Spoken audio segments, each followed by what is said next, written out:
Hi everyone, welcome to the Week 8 reading guide. We're talking about non-renewable energy this week, which you've probably found out already from looking at the learning module. So just look at this picture for a minute. This sort of exemplifies some of the environmental issues with non-renewable energy. We can get bright lights and make a big city, but what powers the shine and all of the glitz that goes with it? And the big question from an environmental perspective is our energy use sustainable? Can we keep using the amount of energy that we use to conduct our daily lives through an indefinite period of time in the future, or at some point where we need to change our lifestyle to use less energy so that we continue to have resources for the future? So mostly when we refer to non-renewable energy sources, we're thinking about fossil fuels. And fossil fuels really, if you think about it, are stored solar energy.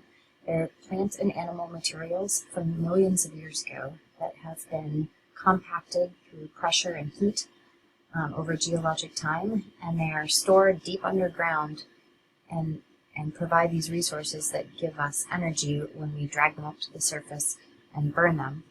And if you think about our energy pyramids that we talked about way back at the beginning of class, solar energy comes in, is made into plant tissue in that first trophic level, the primary producer trophic level, and then subsequent trophic levels eat that source of energy. So when we compact these plants and photosynthetic animals deep underground, we're basically storing that solar energy.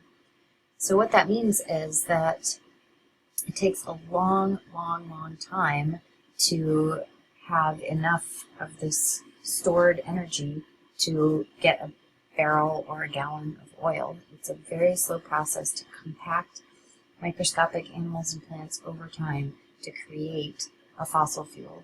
So that's why we call them non-renewable, because creation times are long, and therefore as our modern society, energy-rich society evolves, we are using up these fossil fuels way faster than they can be replenished through natural means. I'm going to cover just a few things in this learning guide that, or reading guide, that are not highlighted all that well in your book. The historically most important fossil fuel is oil. We've depended on oil for a long time. We use 19.4 million barrels per day in the U.S. as of 2015. China, which is the second largest consumer of oil in the world, uses almost 12 million barrels per day. And then Mexico, just to our south, uses 2.1 million barrels per day. And remember, this is per day. So we're using, in the U.S., 19.4 million barrels per day. Out of that, just for personal transportation, we use over 9 million barrels per day. And this equates to almost 400 million gallons. If you consider that the average car fill-up is 15 gallons, we are filling up our cars across the United States 25 million times per day. 25 million fill-ups per day. That's a whole lot of gas station usage. So what else do we get besides gas for our cars out of a barrel of oil? This little diagram shows you products that are made from crude oil. The top purple is diesel fuel, then other distillates like heating oil, which is basically like diesel but a little bit more refined. Then jet fuel, heavy fuel oil is in there as well, liquefied petroleum gases, and then gasoline at the bottom. So almost 2/3 of each barrel is in fact used for transportation. And I guess I'd like everyone to think for a minute about what is this other, that blue part in the middle that says other products. If you guessed petroleum feedstock, you are absolutely correct. This is where all of the things that we get plastic for are created. So waxens for our fruit, cosmetics, plastic bottles, all those drink boxes or drink bottles that you might buy at a corner grocery store, those all come from a barrel of oil. And then something I didn't know until I started teaching this class, nylon stockings are also made from petroleum products. So we use the equivalent of 1 million barrels of crude oil per day in the United States to produce plastics. And we all know that plastic is ubiquitous, it is never dying, and it is currently an issue in terms of pollution in our oceans and our other water sources, where it tends to hang around for thousands, if not millions of years and degrade into finer and finer little pieces, which then get ingested by seabirds and prevent them from eating. It also tangles with water intake supplies and releases noxious chemicals into the water, which we then drink, not necessarily seawater, but water in freshwater sources. So this slide shows you, the writing over here on the left shows you some of the other things that are made out of that plastic feedstock. This diagram shows you some of the different sources of fossil fuels that we might hear about in daily life. So the green is oil, and the red are various forms of natural gas. Now the difference, your book talks about the difference between oil and natural gas as being natural gas is typically formed under higher temperatures than oil is. This is typically true. Oftentimes we find natural gas with oil resources, as is shown in this little part of the diagram right here. That's called conventional associated gas. Most oil fields, like we have up on the North Slope of Alaska, also contain associated gas reserves.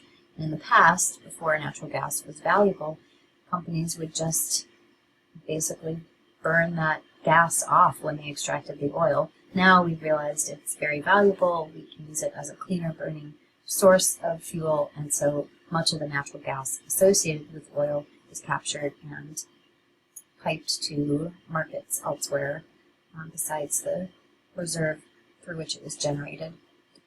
Probably many of you have heard about coal bed methane. That's natural gas that is associated with coal seams, and coal seams are generally embedded in more superficial layers of rock.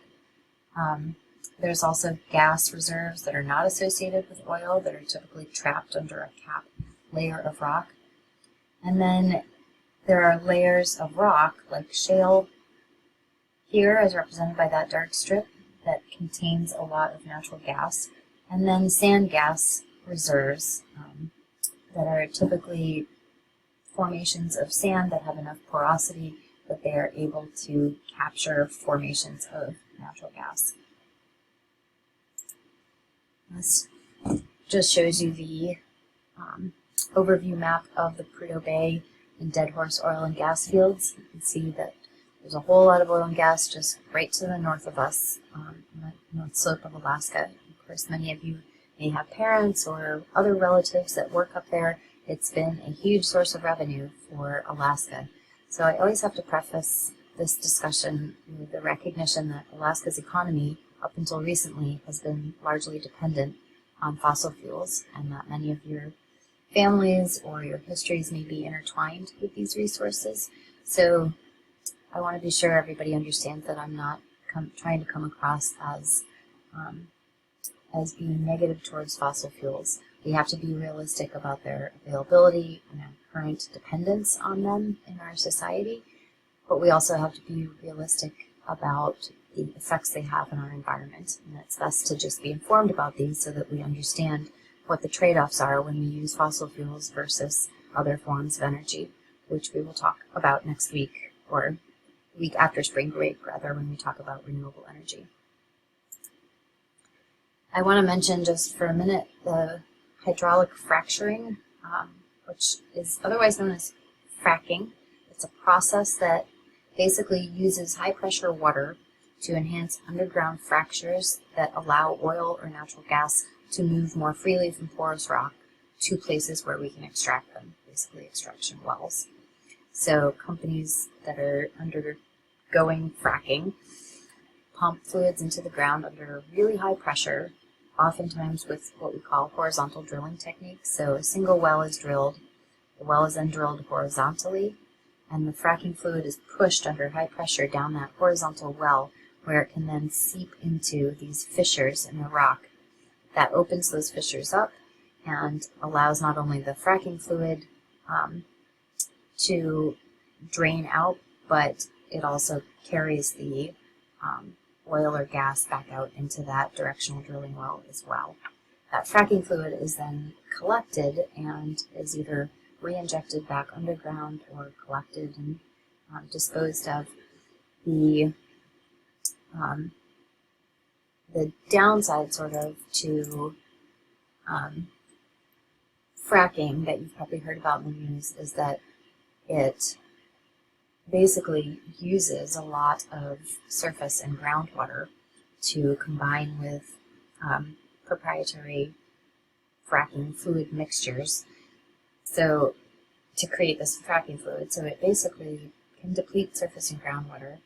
When that fracking fluid is either collected and disposed of in a pond or injected back underground, it can contaminate drinking water reservoirs. It can also result in air pollution as a result of evaporation off the surface of the collection pond, and we've seen a rise in earthquake frequency as a result of injecting this high-pressure water deep underground. Of course, the benefits of fracking are that it allows tapping of what used to be inaccessible tight shale and oil gas and sand gas reserves. If you remember back to this previous picture here, this gas-rich shale and tight sand gas reserves, these reserves would not be accessible if we didn't have fracking techniques. And so many people say that this enables us to look towards energy independence rather than having to import a lot of our oil. We can potentially use shale gas that we have in these tight sand and shale oil reserves. Many of you probably have heard about the Keystone XL pipeline debate. I wanted to mention that since it's been in the news and it's likely to be in the news again with the change in administration. So the tar sands is what, up in Alberta in northern Canada, is what the Keystone pipeline is aiming to transport the product from. The tar sands are a very energy-rich source of a thick, oily product called bitumen, which is what is in this picture here. That bitumen can be extracted from the surface of the landscape basically by scraping away the surface, as you can see in this picture and this picture. So trucks essentially come and a brick-moving machine scrapes away the top layer of the landscape. It's put in the trucks. Trucks take the material back to the refining station, and that bitumen is extracted out of that soil and that sandy soil and basically melted down into a petroleum product that can be burned and used as energy. The deal with Keystone XL, why it has been so controversial, is that environmentalists have felt that it opens up this very difficult, very inefficient source of oil to markets worldwide, and that will basically result in us using this source of oil or of fossil fuels at a time when we should be conserving fossil fuels and instead looking to sources of renewable energy.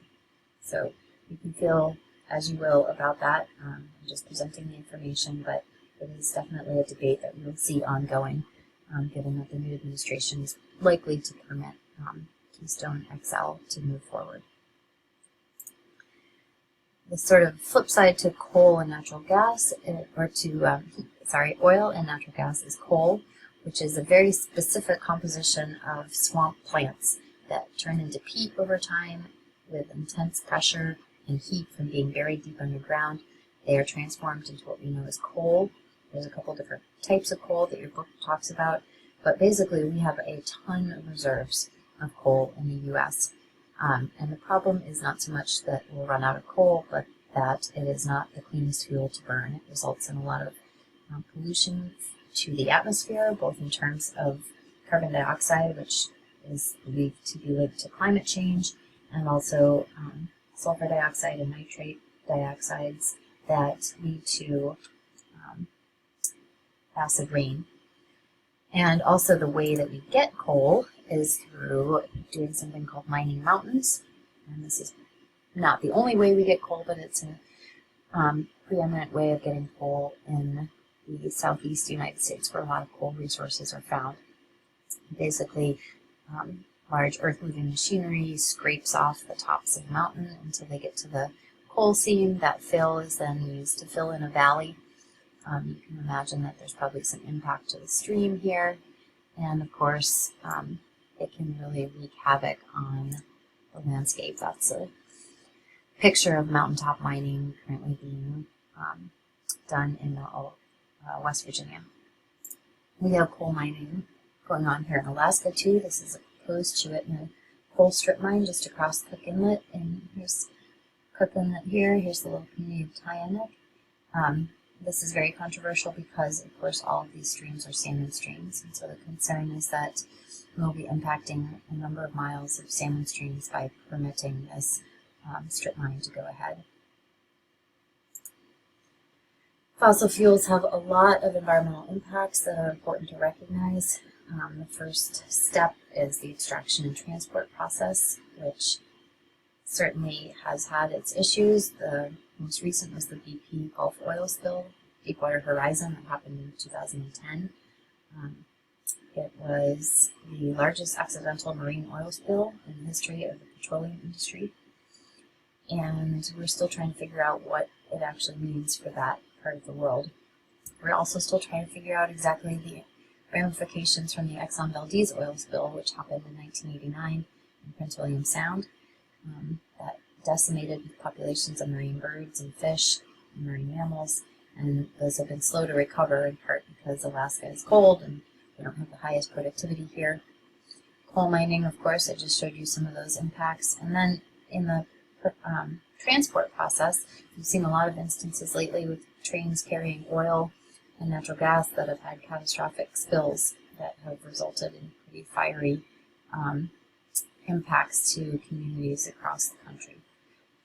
This doesn't mention the actual impacts of burning fossil fuels, which, as I alluded to, are quite a bit of pollution to our atmosphere. This can be in the form of carbon dioxide, which creates a climate change risk, and then other pollutants that create smog and ozone pollution, and of course acid rain as they are blown by aerial transport across the country and end up falling into watersheds far removed from industrial areas and creating an acidic